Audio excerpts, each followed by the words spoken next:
फरीदाबाद का बादशाह सिविल अस्पताल इन दिनों लूट का अड्डा बनता जा रहा है, जहां न केवल इलाज के नाम पर ऑपरेशन करने पर हजारों रुपए वसूले जाते हैं, बल्कि झगड़े में घायल व्यक्तियों से भी एमएलसी काटने के नाम पर हजारों रुपए की वसूली की जाती है। तस्वीरों में दिखाई दे रहा है यह वही पीड़ित व्यक्ति है जिससे कंप्यूटर ऑपरेटर ने एमएलसी काटने और इलाज के नाम पर 28,000 रुपए ऐंठ लिए। फरीदाबाद के सेक्टर 24 में रहने वाले घायल व्यक्ति आशुतोष झा ने बताया कि बीते 23 तारीख की शाम को झगड़े में घायल वो बादशाह खान सिविल अस्पताल के इमरजेंसी वार्ड में एमएलसी कटाने के लिए पहुंचे थे, जिसका अशोक लंबा नाम के एक व्यक्ति के साथ जमीनी विवाद चल रहा था और उसे जान से मारने की धमकी दी गई थी। घायल को काफी गंभीर चोटें आई थी और चोटों के चलते ही वह इलाज के लिए अस्पताल पहुंचा, जहां पर डॉक्टर ने उसका इलाज और चोटें कार्ड पर लिखकर 40 नंबर खिड़की से पर्ची कटवाने के लिए भेजा। पीड़ित व्यक्ति का कहना है कि वहां पर बैठे एक कंप्यूटर ऑपरेटर ने उनसे एमएलसी और इलाज के नाम पर 28,000 रुपए लिए, लेकिन बाद में उन्हें पता चला कि इसकी सरकारी फीस 250 रुपए है। तब उन्होंने इसकी शिकायत पुलिस को दी। अब वो उनसे कार्रवाई की मांग कर रहे हैं। बीके में भी आपके साथ आप मेडिकल के लिए पहुंचे, वहां भी कुछ आपके साथ पैसों की डिमांड की गई मेडिकल के नाम पे, तो कितने पैसे ले गए और क्या था वो? 18,000 लिया कैश में और 10,000 जो है सो पेटीएम में लिया। हाँ। और दूसरे अब किसके नाम से बोले इस पर ये 10,000 भेजो। तो कौन था वहाँ पे, किसने लिया? वहाँ पे वो टिंकू नाम के थे, बोले मेरा नाम टिंकू है, काउंटर पर थे, यहाँ पे पैसा लगता है इतना पैसा। तो सरकारी फीस तो मेरे ख्याल से 250 रुपये है, तो किस नाम के? बोले जितना इलाज में लगता है इतना देना ही पड़ेगा। तो आपसे 28,000 रुपये लिए? हाँ जी। तो उसकी कोई कैसे कैसे पेमेंट दी आपने? और तो मैंने कैश लिया, 10,000 जो है सो पेटीएम में लिया भिजवाए। तो क्या अब जो पेटीएम में दिए थे किसके नाम से गए थे वो मनमोहन के नाम से थे। मनमोहन। क्या कहेंगे कि इस तरह के सरकारी हॉस्पिटल है जहां गरीब सरकार की तरफ से गरीब लोगों इलाज के लिए पहुंचते हैं, और वहीं दलाल जो लोग हैं वो कहीं ना कहीं गरीब परिवारों से मोटी रकम वसूल कर रहे हैं, जिस तरह से आपसे ली गई है। तो क्या किस तरह की कार्रवाई इन पर होनी चाहिए ऐसे लोगों पर? इस तरह का कार्रवाई इस तरह का नहीं करना चाहिए। जो मैंने कोई गरीब जाए तो वहाँ पे लूट खसोट नहीं करना, उसका बढ़िया से इलाज होना चाहिए, बढ़िया ढंग से सब कुछ करना चाहिए। जो भी बदमाश है, क्रिमिनल है, जो उसमें पकड़ में आ जाए, नहीं करना चाहिए, सत्य पर चलना चाहिए। तो मेडिकल बनाने के नाम के पैसे लिए गए थे, एमएलआर काटने के? नहीं, बोले जो तुम्हारा बढ़िया से इलाज करवाऊंगा। हाँ, काटने के नाम। डॉक्टर कौन थे वहाँ पे जिन्होंने आपका एमएलआर काटी थी? वो मनीष दयाल नाम, एक और मैंने आए थे सरदार जी। संगरूर?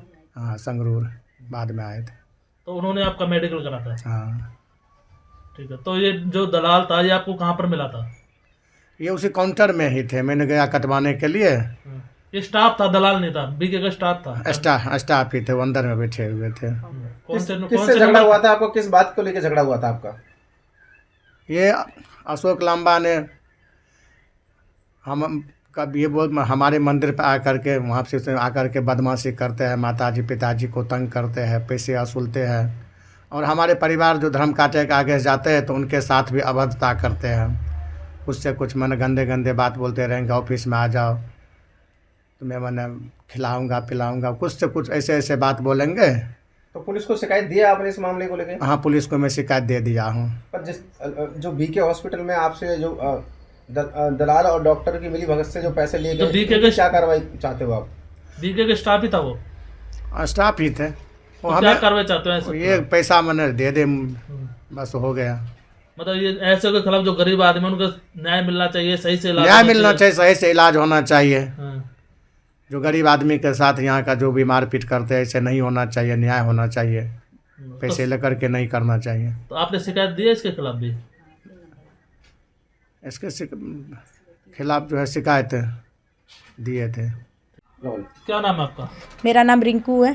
तो झगड़ा हुआ था आपका, किसके साथ झगड़ा हुआ था? झगड़ा के बारे में तो मेरे को पता नहीं था। मेरे हस्बैंड गए थे, मंदिर गए थे, उधर की तरफ मेरे माँ पिताजी रहते हैं, रोड के उस पार हमारा शिव शक्ति मंदिर है।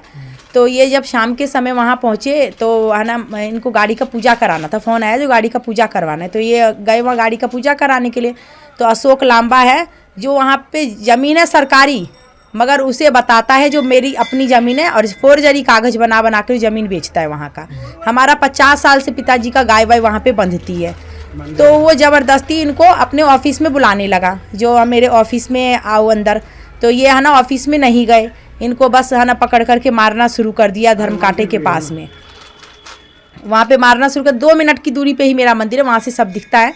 अब फिर मेरी मम्मी देखी तो घबराए हुए फ़ोन की, जो है ना आँख वाँख फूट गया, मतलब खून इतना बह रहा है। तब मैं दौड़े दौड़े भागे गई, तो इनको बस ली मैं और इनको बीके लेकर के वहाँ गई।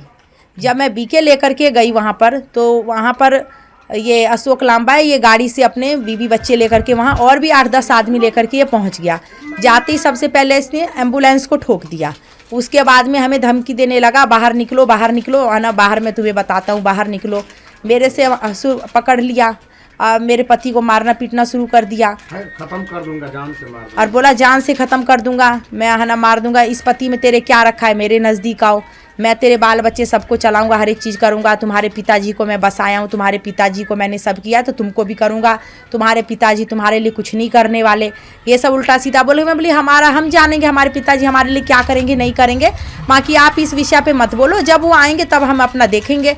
हमने तो कुछ बोला नहीं, और ज़बरदस्ती मेरे पति को उसने जान से मारने की कोशिश की। तो उसके बाद आप बीके पहुंचे, बीके में भी कोई बीके के कर्मचारी ने भी पैसों की डिमांड करी मेडिकल के नाम पे, क्या था? और वहाँ पर ऐसा था, जो जब हम बीके पहुँचे तो ये तो हमें मारने के लिए अंदर पहुँच ही गया था, तो हम दोनों वहाँ पर थे, हमारा कोई नहीं था वहाँ पे, तो हम दोनों डर गए जब ये हमें मारने के लिए पहुँच गया। इसके बच्चे भी मारने के लिए हमें बार बार धमकी दे ही रहे थे।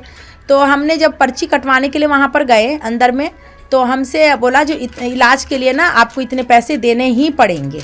कौन था वो पैसे लेने वाला? 40 नंबर कमरे में था, टिंकू नाम का, उसको पंडित जी कह रहे थे। तो वो हमसे 18,000 रुपये लिया कैश, और 10,000 ऑनलाइन हमने दिया उसे। टोटल 28,000 रुपये उसने हमसे ले लिए। तो MLR काटने के नाम पे 28,000 रुपये ले? हाँ। तो ऐसे जो लेते हैं, गरीब आदमी जाता है कोई इलाज के लिए, तो कितना सही है वो? ये बहुत गलत है। अगर कोई जाता है तो उसको अपने परिवार की तरह समझना चाहिए। आदमी के देखने से पता चल जाता है जो कितने पैसे वाले हैं, कितने गरीब हैं, कितने अमीर हैं। अब जो गाड़ी से गया उसका तो समझ आता है, अगर आप उसे ले लो तो उसे कोई फर्क नहीं पड़ता है, क्योंकि वो सब पी खा करके उड़ा देते हैं। जो पैदल गए हैं, हम पैदल ही गए थे, तो हम पैदल गए, तो उनको ये समझना चाहिए, जो गरीब आदमी है, हम बोल रहे थे, हाथ पैर जोड़ रहे थे, जो हमारे पास इतने पैसे नहीं है, हमसे इतना नहीं हो पाएगा, नहीं लो। फिर ज़बरदस्ती हमसे बोला गया जो इतने पैसे आपको देने ही पड़ेंगे, तभी आपका इलाज होगा, नहीं तो नहीं होगा। डॉक्टर कौन थे उस टाइम जिन्होंने आपका MLR किया था? डॉक्टर उस टाइम में मनीष दयाल थे। तो ये पैसे आपने दिए उनको MLR काटने के नाम पे? नहीं, डॉक्टर ने नहीं लिए थे, जो 40 नंबर कमरे में जो थे उन्होंने लिया था। तो ऐसे जो लेते हैं इनके खिलाफ कार्रवाई तो होनी चाहिए, जो गरीब आदमियों के इलाज के नाम पे पैसे लेते हैं। वो तो है ही, उनसे तो लेने चाहिए पैसे। गरीब सरकारी फीस 250 रुपये। हाँ, सरकारी फीस 250 है, और वो हमसे मतलब इतना पैसा ले लिए, ये गलत है। तो कहीं ना कहीं डॉक्टर की मिली भगत से इस तरह से गरीब लोगों के साथ धांधलेबाजी की जा रही है। अब ये तो मैं नहीं कह सकती डॉक्टर की मिली भगत से हो रहा है, बाकी डॉक्टर की ही मिले होंगे तब तो ये सब बात हो रहा है, नहीं तो उनको तो समझना चाहिए, जो कोई गरीब परिवार आए तो अपने परिवार की तरह समझे। यहाँ तो लोग बस पैसे देखता है, गरीब चाहे मर जाए कुछ हो जाए कोई फ़र्क नहीं। इनके इतना खून जा रहा था, आँख फूटी हुई थी, मगर कोई वो नहीं सुनवाई, बस आप पैसे इतना दोगे तो ही सुनवाई। फरीदाबाद से सुनील चौधरी की रिपोर्ट, दैनिक सवेरा।